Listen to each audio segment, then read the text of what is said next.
Thank you, Mr. Speaker. The last nail is being driven into the coffin of the American Republic, yet Congress remains in total denial as our liberties are rapidly fading before our eyes. The process is propelled by unwarranted fear and ignorance as to the true meaning of liberty.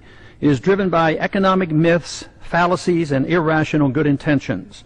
The rule of law is constantly rejected, and authoritarian answers are offered as panaceas for all our problems.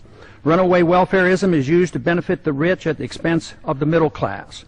Who would have ever thought that the current generation and Congress would stand idly by and watch such a rapid disintegration of the American Republic?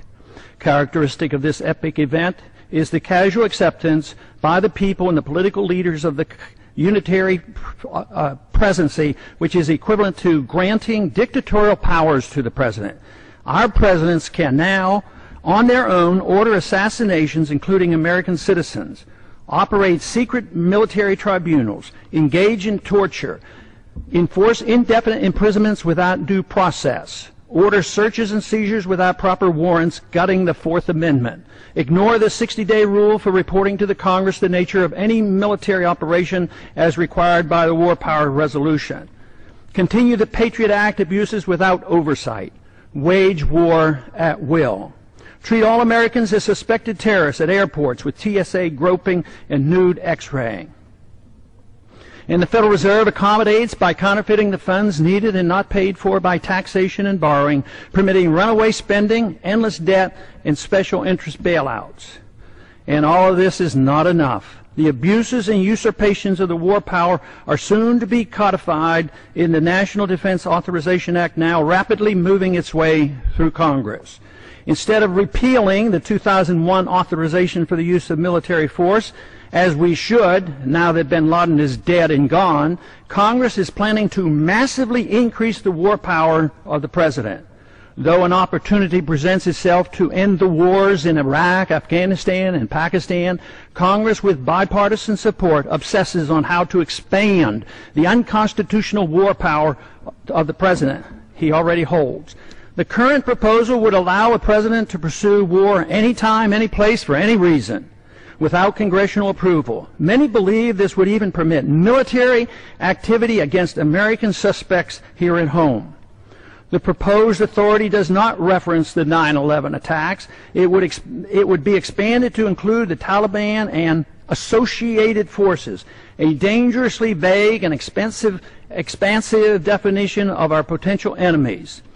There is no denial that the changes in Section 1034 totally eliminates the hard-fought-for restraint on presidential authority to go to war without congressional approval achieved at the Constitutional Convention. Congress's war authority has been severely undermined since World War II, beginning with the advent of the Korean War, which was fought solely under a UN resolution. Even today, we're waging war in Libya without even consulting with the Congress, similar to how we went to war in Bosnia in the 1990s under President Clinton. The three major reasons for our constitutional conventions were to guarantee free trade and travel among the states, make gold and silver legal tender, and abolish paper money, and strictly limit the executive branch's authority to pursue war without congressional approval. But today, Federal Reserve notes are legal tender, gold and silver are illegal. The Interstate Commerce Clause is used to regulate all commerce at the expense of the free trade among the states. And now, the final nail is placed in the coffin of congressional responsibility for the war power, delivering this power completely to the president, a sharp and huge blow to the concept of our republic. In my view, it appears that the fate of the American Republic is now sealed, unless these recent trends are quickly reversed. The saddest part of this tragedy is that all these horrible changes are being done in the name of patriotism and protecting freedom. They are justified by good intentions while believing the sacrifice of liberty is required for our safety. Nothing could be further from the truth. More sadly is the conviction that our enemies are driven to attack us for our freedoms and prosperity, and not because of our deeply flawed foreign policy that has generated justifiable grievances and has inspired the radical violence against us.